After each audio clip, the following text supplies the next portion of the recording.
오늘 우리는 히브리서 9장 23절부터 10장 18절까지의 말씀을 통해 새 언약의 중보자 예수 그리스도 세 번째라는 제목으로 함께 말씀을 살펴보도록 하겠습니다.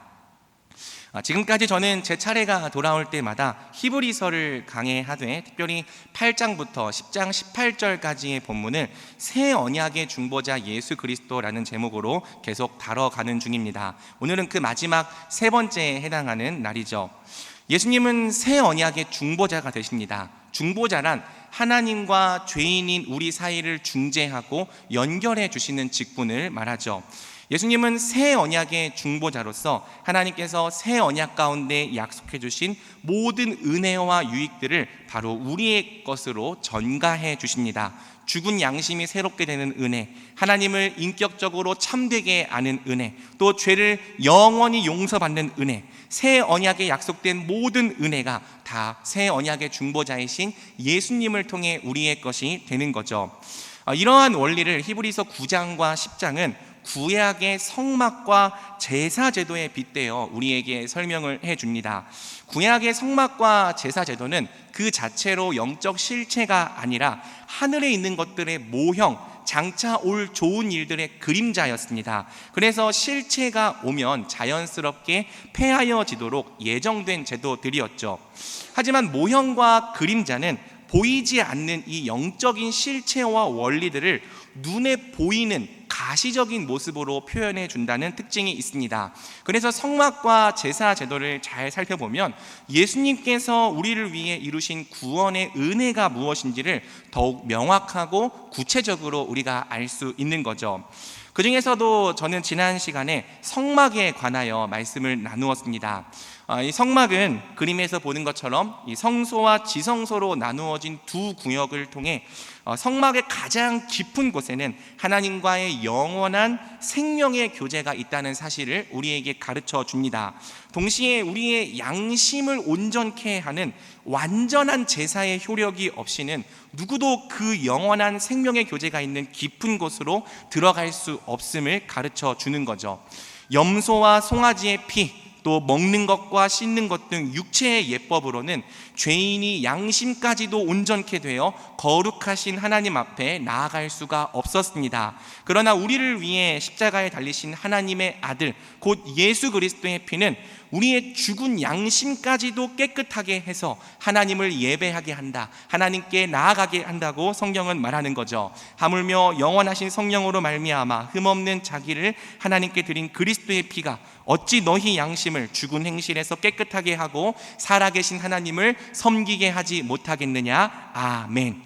본래는 죽으실 수도 없고 피를 흘리실 수도 없는 영원하신 하나님의 아들이 우리를 위하여 사람이 되시고 그 존귀한 보혈을 쏟아주셨기 때문에 우리 같은 죄인들이 죽은 양심이 새롭게 되어 변화를 받아 지성소에 들어가는 길이 열린 것입니다. 이처럼 히브리서 9장은 새 언약의 유익을 죄인이 예수님의 피로 깨끗하게 되어 성소를 지나 지성소로 들어가는 모습으로 설명해 주는 거죠.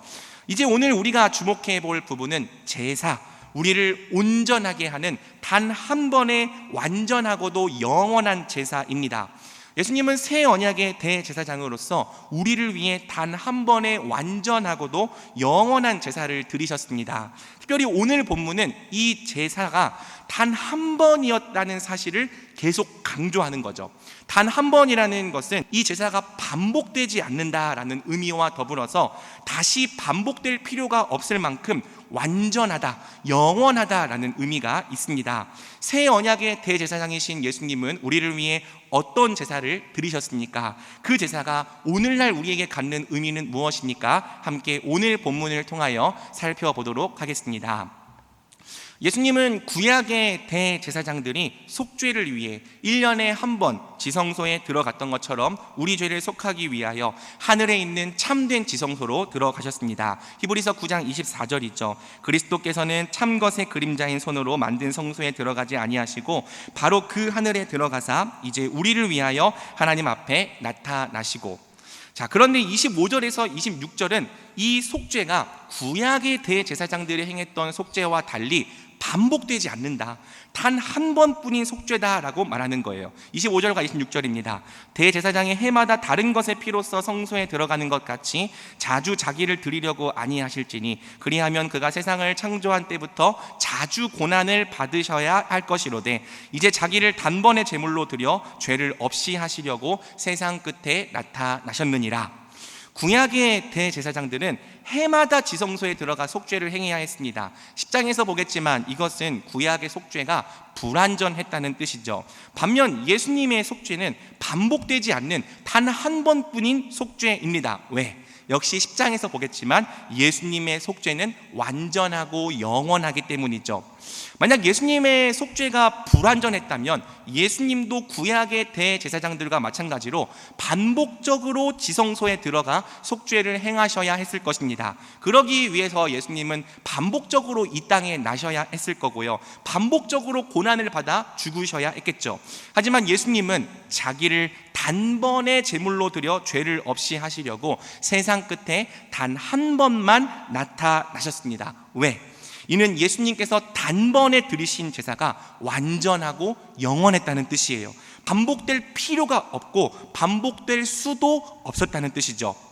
한 번 죽는 것이 모든 사람에게 정해진 것처럼 예수님 역시 단 한 번만 죽으시고 단 한 번만 하나님 앞에 드려지셨습니다. 27절에서 28절입니다. 한 번 죽는 것은 사람에게 정해진 것이요 그 후에는 심판이 있으리니 이와 같이 그리스도도 많은 사람의 죄를 담당하시려고 단번에 들이신 바 되셨고 구원에 이르게 하기 위하여 죄와 상관없이 자기를 바라는 자들에게 두 번째 나타나시리라. 아멘. 하지만 사람들의 죽음과 예수님의 죽음은 그 성격이 완전히 다르죠. 사람마다 다 자기 죄로 죽습니다. 이는 죄의 삭시 사망이기 때문이죠. 이 한 번의 죽음은 신자도 비신자도 예외가 없습니다. 비록 신자의 죽음은 그 성격이 좀 달라질지라도 어쨌든 죄의 영향을 받은 우리의 썩을 육체는 한 번 죽어야 합니다. 하지만 예수님은 자기 죄 때문에 죽지 않으셨죠. 도리어 예수님은 죄가 없으심에도 불구하고 많은 사람들의 죄를 담당하시기 위하여 죽으셨습니다. 그래서 여러분, 죽음 이후의 결과도 일반 사람과 예수님은 다른 거죠. 죄로 인해 죽은 사람들마다 이후에는 무엇이 있다고 성경이 말합니까? 심판이 있습니다.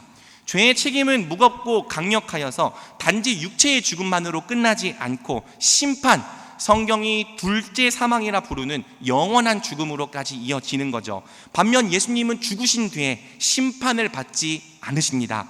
도리어 예수님은 부활하시고 하늘에 오르셔서 하나님 우편에 앉아 계시다가 마지막 때에 심판하시는 분으로, 그러니까 심판을 받으시는 것이 아니라 심판하시는 분으로 두 번째 나타나신다고 성경은 말하는 거예요. 그리고 그때에는 그분을 바라던 모든 자들에게 친히 구원이 되어 주실 것이라고 히브리서는 말하는 거죠.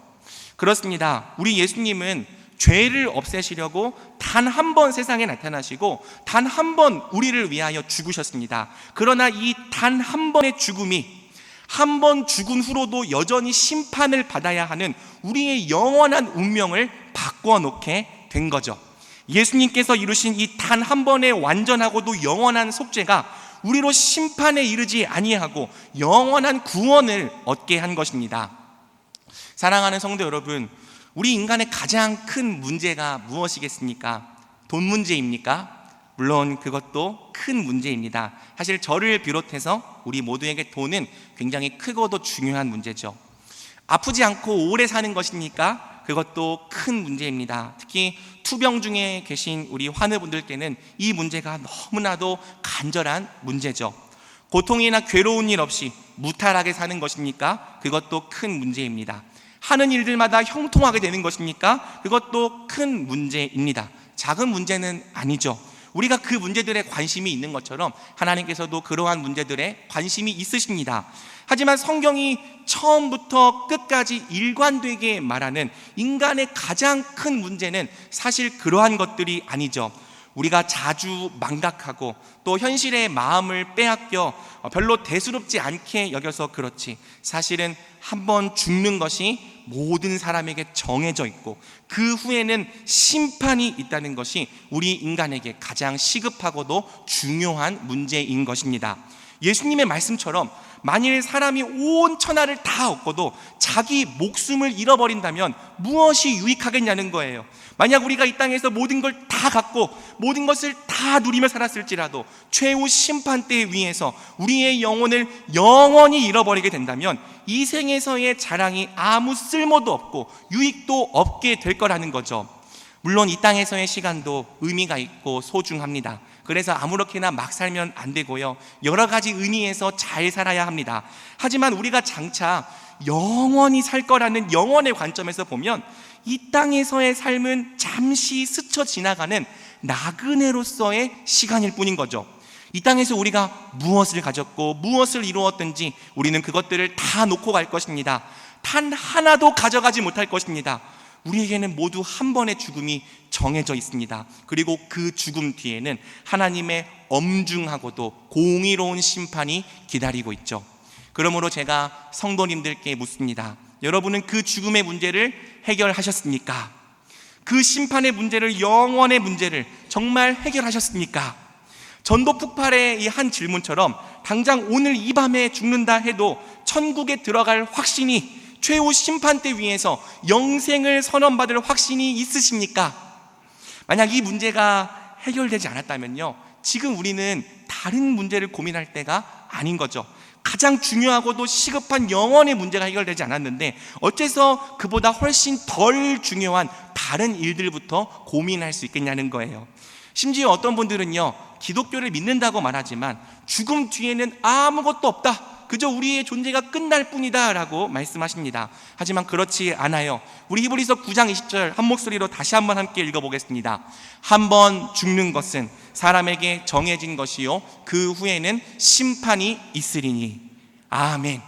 하나님의 말씀인 성경이, 진리의 말씀인 성경이 한 번 죽는 것은 사람에게 정해진 것이요 그 후에는 심판이 있다고 분명하게 증언합니다. 만약 우리가 이 분명한 말씀과 증언을 듣고도 우리의 눈과 귀를 막는다면, 이 중요하고도 시급한 문제를 계속 외면한다면 마지막 날에 우리는 반드시 후회하며 슬피 울며 이를 갈게 될 수밖에 없는 거죠. 또 만약 오늘 우리에게 죽어도 천국에 갈 자신이 있다 할지라도요, 그 확신의 근거가 무엇인지를 우리는 명확하게 살펴봐야 합니다. 우리가 교회에서 행했던 몇 가지 선행이나 봉사가 심판을 견딜 의로움이 되겠습니까? 우리가 받았던 어떤 직분이 천국에 들어갈 공로가 되겠습니까? 그럴 수 없습니다. 성경은 누구든지 자신의 행함과 공로로 하나님 앞에 서려는 자들은 저주 아래 있다고 선언합니다.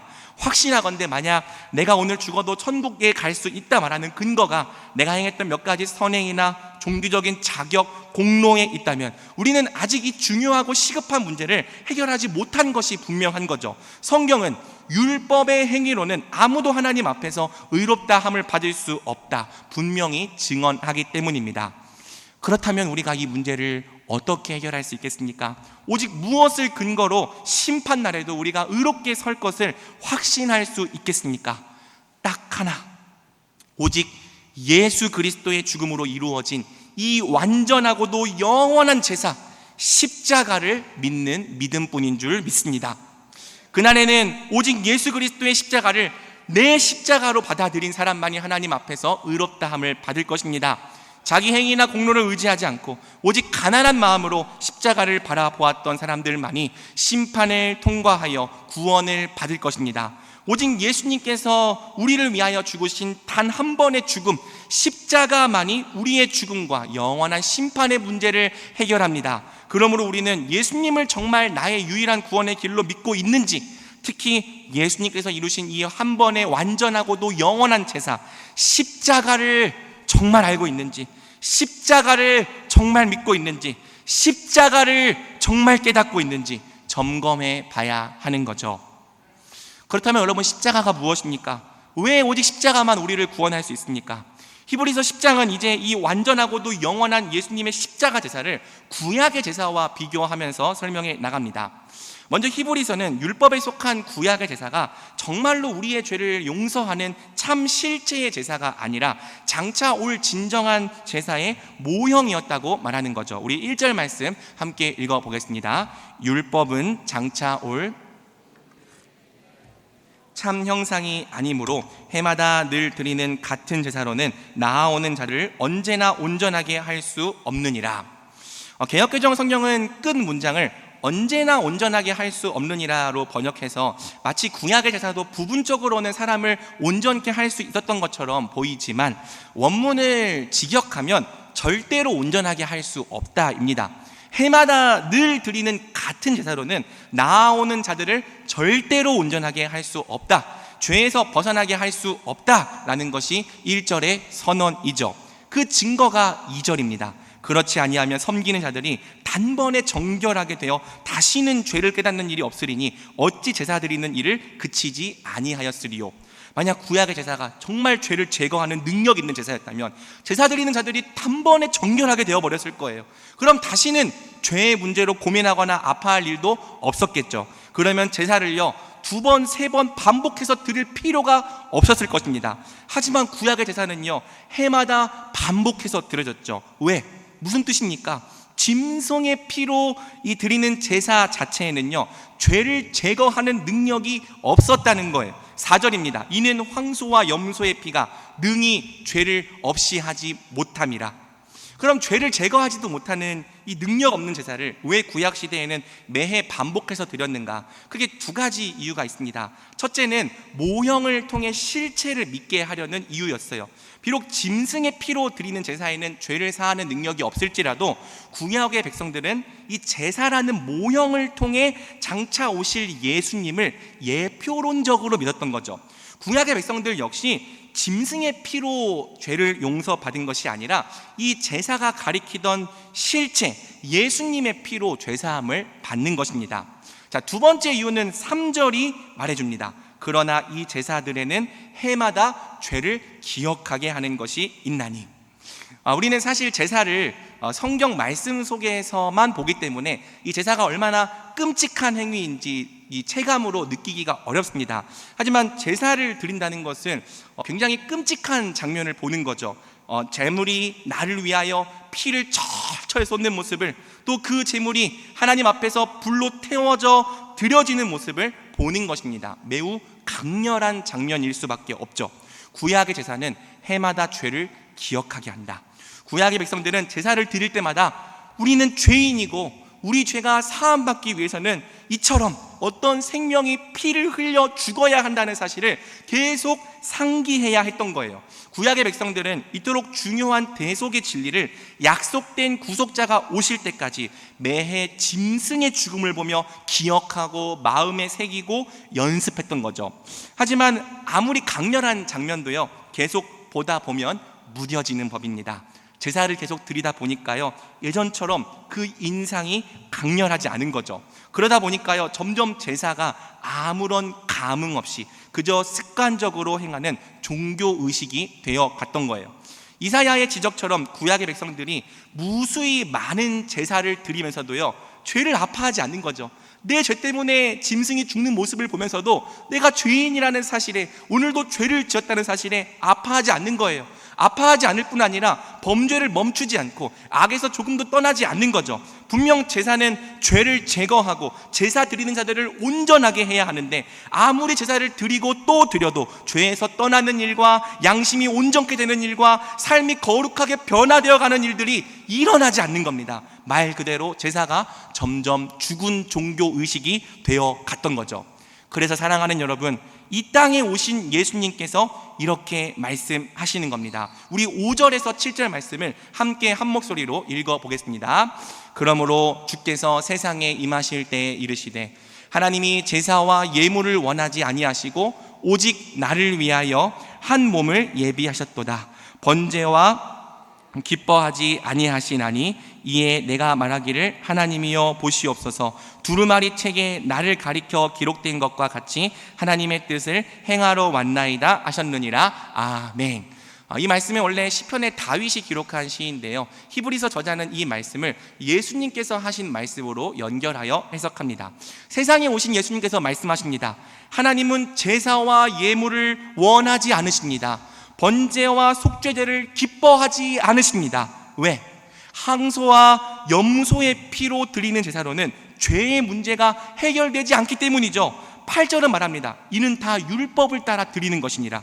율법에 속한 제사로는 하나님 백성이 온전케 될 수도 없고 거룩하게 되지도 않더라는 거예요. 그저 무수히 많은 짐승의 피가 덧없이 헛되게 흘려질 뿐이라는 거죠. 하지만 예수님은 하나님께서 진정으로 원하시는 제사가 무엇인지를 아셨습니다. 그러므로 말씀하십니다. 오직 나를 위하여 한 몸을 예비하셨도다. 왜 결코 죽으실 수도 없고 피를 흘리실 수도 없는 영원하신 하나님의 아들이 한 몸을 입고 사람이 되셔야 했는가? 예수님은 아셨던 거예요. 하나님이 진정으로 원하시는 제사는 짐승의 피로 드리는 제사가 아니라 바로 그분의 피, 영원하신 하나님의 아들의 피로 드려지는 제사라는 것을요. 그래서 예수님은 예비된 한 몸을 입고 우리와 같이 사람이 되셔서 아버지를 향해 이렇게 외치시는 겁니다. 보시옵소서, 성경에 나를 가리켜 기록된 것과 같이 이제 내가 하나님의 뜻을 행하러 왔나이다. 그리고 이 말씀을 하신 후에 어떻게 하십니까?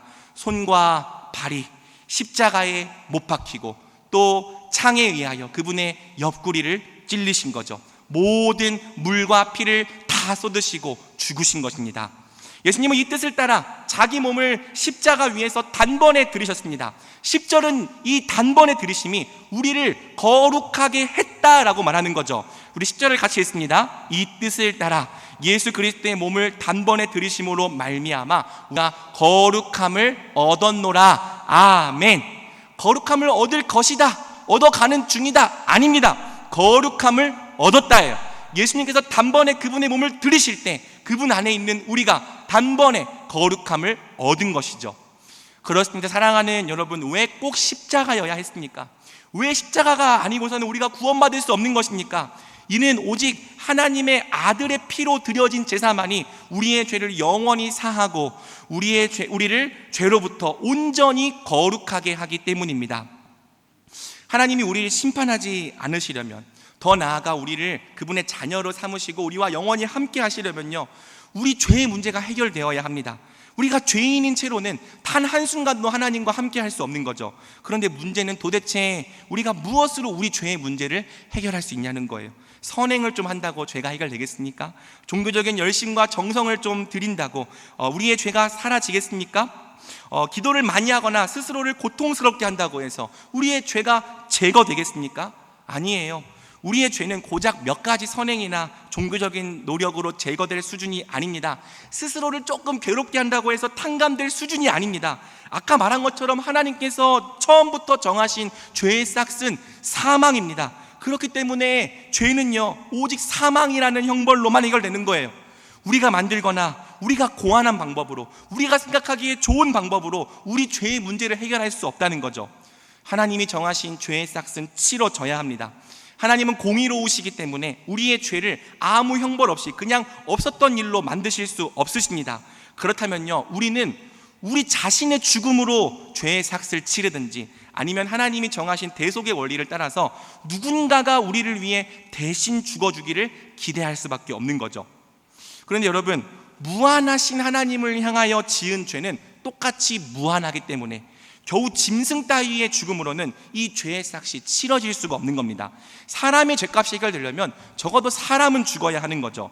그런데 또 문제가 있어요. 사람마다 다 자기 죄로 죽어야 하기 때문에 죄인은 죄인의 대속자가 될 수 없는 것입니다. 물에 빠진 사람을 구원해 주려면 누군가는 그 물 밖에 있어야 건져줄 수 있는 거예요. 그런데 함께 물속에 빠져서 같이 허우적거리고 있는 사람은 절대 누군가가 서로에게 구원자가 되어줄 수가 없는 거죠. 혹 죄가 없는 사람이 있어서 그가 다른 사람의 죄를 대속해 준다고 할지라도요, 그런 사람이 있을 수 없지만, 그런 사람이 있다고 해도요, 한 사람이 대속할 수 있는 사람은 한 사람뿐입니다. 그러니까 여러분, 누가 우리 모두의 죄를 해결할 수 있겠습니까? 짐승의 죽음으로는 우리 죄가 해결되지 않아요. 같은 죄인끼리 서로 죄를 대속할 수 없습니다. 혹여나 죄가 없는 사람이 있다 할지라도 한 사람이 구할 수 있는 것은 한 사람뿐입니다. 사실상 우리 편에서는 우리 죄의 문제를 해결할 방법이 아예 없는 거예요. 사랑하는 여러분, 그래서 하나님은 그분의 영원하신 아들을 보내신 거죠. 우리 편에서 방법을 만들 수 없기 때문에 하나님께서 방법을 마련하신 것입니다. 독생자, 그분과 같은 하나님을 사람의 몸으로 이 땅에 보내신 거죠. 그리고 우리가 아는 것처럼 그 무한하시고 영원하시고 죄가 없으신 하나님의 아들을 십자가에 달려 죽게 하신 거예요. 무한하고도 영원하신 하나님의 아들의 죽음으로 택하신 자녀들이 치러야 할 모든 사망의 형벌을 단 한순간에 속량하게 하신 거죠. 한 사람이 구할 수 있는 것은 한 사람뿐이지만 예수님은 사람이면서도 무한히 가치가 있으신 하나님이시기 때문에 그 무한히 가치 있으신 예수님의 죽음이 택하신 모든 자녀들의 죄를 단번에 속량하는 것입니다. 하나님의 아들이 십자가에서 자신을 단번에 들이신 결과 그분께 속한 우리가 단번에 거룩함을 얻었습니다. 영원히 온전하게 되었습니다. 왜? 그 값이 완전하기 때문이에요. 모자람이 없어요. 우리 예수님께서 자기 몸으로 치르신 그 값이 우리를 영원히 온전케 할 만큼 무한히 가치가 있기 때문이죠. 우리는 모두 예수님 치르신 그 무한하고도 완전한 십자가의 값을 통해서 영원히 거룩하게 된 자, 영원히 하나님께 속하게 된 자들입니다. 그러므로 사랑하는 여러분, 오직 십자가뿐입니다. 오직 하나님의 아들이 지신 십자가만이 우리 죄와 죽음, 심판의 문제를 영원히 해결합니다. 다른 구원의 길은 있을 수 없어요. 다른 구원의 길을 의지하는 자마다 심판을 받고 영원히 멸망할 수밖에 없을지라도 십자가를 믿고 십자가로 피하고 십자가를 붙드는 자는 심판 날에도 우리 예수님의 보혈로 말미암아 의롭게 서는 것이죠. 마지막으로 히브리서는 십자가에 달려 죽으신 예수님이 이제 부활하셔서 하나님 우편에 앉아 계신 것이 이 십자가의 완전함을 입증해 준다고 말합니다. 이게 무슨 뜻입니까? 제사장들이 매일 서서 똑같은 제사를 또 드리고 있다는 사실은 사실 그 제사가 죄의 문제를 해결하지 못하고 있는 것의 반증이라고 했죠. 11절입니다. 제사장마다 매일 서서 섬기며 자주 같은 제사를 드리되 이 제사는 언제나 죄를 없게 하지 못하거니와. 그러나 예수님은 한 번 자기 몸을 드리신 후에는요, 더 이상 제사를 반복해서 드리지 않으시고 어디에 앉아 계십니까? 하나님 우편에 앉아 계십니다. 우리 12절과 13절을 함께 읽어보겠습니다. 오직 그리스도는 하나님 우편에 앉으사 그 후에 자기 원수들을 자기 발등상이 되게 하실 때까지 어떻게 하신다고요? 기다리시나니. 여러분, 이 사실이 우리에게 말해주는 것이 무엇입니까? 그 한 번의 제사로 충분했다는 거예요. 우리 죄의 문제가 그 한 번의 제사로, 십자가로 완전히 해결되었다는 거예요. 만약 예수님의 십자가가 충분한 값이 되지 못했다면 예수님은 백성들의 죄가 넘칠 때마다, 그분이 치르신 값을 넘어갈 때마다 반복적으로 십자가를 지셔야 했을 것입니다. 그런데 우리 예수님은 한 번 죽으신 후에는 다시 자기 몸을 제물로 드리지 않으시고 하나님 우편에 앉아서 기다리시는 거죠. 사실 쉬고 계신 건 아니에요. 통치하시고 다스리고 계시지만 그만큼 예수님께서 행하신 속죄의 사역이 완전했다는 사실을 강조하기 위하여 기다리신다라고 성경은 말하는 것입니다. 이 사실이 보여주는 게 대체 뭐냐는 거예요. 히브리서의 주장은 하나입니다. 우리 예수님의 제사가 완전했다. 우리 죄의 문제가 단번에 십자가로 영원히 끝났다. 그러므로 히브리서 10장 14절은 이 놀라운 진리를 아주 과감하고 담대하게 이렇게 선포하는 거죠. 우리 14절을 선포하는 마음으로 같이 읽어보겠습니다. 그가 거룩하게 된 자들을 한 번의 제사로 영원히 온전하게 하셨느니라. 아멘. 우리는 예수님께서 드리신 한 번의 제사로 영원히 거룩하게 되었다, 영원히 온전하게 되었다. 이것이 우리가 믿는 복음입니다. 성도는 바로 이 위대한 진리를 정말로 우리에게 일어난 사실로 믿고 이 진리에 날마다 기대어 살아가는 사람들인 거죠. 그렇습니다. 사랑하는 여러분, 오늘 우리를 향한 성경의 선언은 이거예요. 너희는 예수님이 단번에 지신 십자가로 영원히 거룩하게 되었다. 여러분은 이 진리를 믿으십니까? 정말로 믿으십니까? 이 진리가 믿어진다면 그 믿음은 하나님께서 주신 선물인 줄로 믿습니다. 그런데 여러분, 어떤 분에게는요, 이 진리가 잘 안 믿어질 수도 있어요. 특히 논리로는 동의가 되어도 심정적으로 동의가 되지 않는 분들이 있을 수 있는 거죠. 왜? 예수님을 믿는다고 말하는 우리가요, 사실은 여전히 죄의 문제로 아파하고 있고 신음하고 있기 때문입니다. 만약 우리 죄의 문제가 정말 십자가로 완전히 해결되었다면 우리는 왜 오늘도 또 죄에 걸려 넘어지고 있습니까? 왜 하나님을 믿는다고 말하는 교회 안에도 여전히 죄의 영향력이 이토록 강력한 겁니까? 정말 죄의 문제가 해결된 게 맞나요? 정말 우리가 영원히 거룩하고 온전하게 된 게 맞습니까? 진리가 아니라 우리의 현실과 상황을 보면 마치 이것이 사실이 아닌 것처럼 느껴질 때가 많은 거죠. 하지만 사랑하는 성도 여러분, 이 진리는 사실입니다. 우리는 정말로 예수님의 십자가로 거룩하게 된 자들, 성경의 선언처럼 영원히 온전케 된 자들입니다. 그렇다면 우리가 경험하는 이 현실과 진리 사이의 간극은 뭐냐는 거예요. 그것은 여러분, 시간에 대한 하나님과 우리의 관점이 좀 달라서, 아니 많이 달라서 그렇습니다. 영원하신 하나님은 사실 시간에 갇혀 계시지 않고 시간을 초월하시는 분이에요. 과거와 현재와 미래, 시간 전체를 한눈에 보시는 분입니다. 시간을 초월하여 과거와 현재와 미래를 한눈에 보시는 이 하나님의 시각에서는 우리가 이미 거룩하게 된 자들이 맞아요. 영원히 온전케 된 자들이 맞습니다. 그것이 그리스도의 십자가로 확정된 우리의 영광스러운 결말이죠. 반면에 우리는 하나님과 달리 시간 속을 살아갑니다. 시간 속에서 어느 순간에 이르러 예수님을 믿는 거고요, 시간 속에서 거듭나는 거고, 시간 속에서 거룩하게 되어져 감을 경험하는 거죠. 이 시간 속에서 우리가 때로는 죄에 걸려 넘어지는 거고요, 어쩔 때는 같은 죄에 계속 반복해서 실패하고 있기 때문에 마치 여전히 우리가 죄 아래에 있고 여전히 죄의 문제가 해결되지 않은 것처럼 우리가 심정적으로 느끼는 것일 뿐입니다. 하지만 여러분, 느낌은 느낌일 뿐 사실이 아니죠. 비록 우리가 여전히 죄를 짓고 넘어질지라도 시간을 초월하여 계시는 하나님께는 우리가 이미 거룩하게 된 자들입니다. 영원이라는 관점에서 볼 때 우리 죄의 문제는 이미 완전히 해결되었습니다. 그래서 하나님은 시간 속에서 여전히 죄에 걸려 넘어지고 있는 우리를 지금도 항상 완전한 자로 받아주실 수 있는 거예요.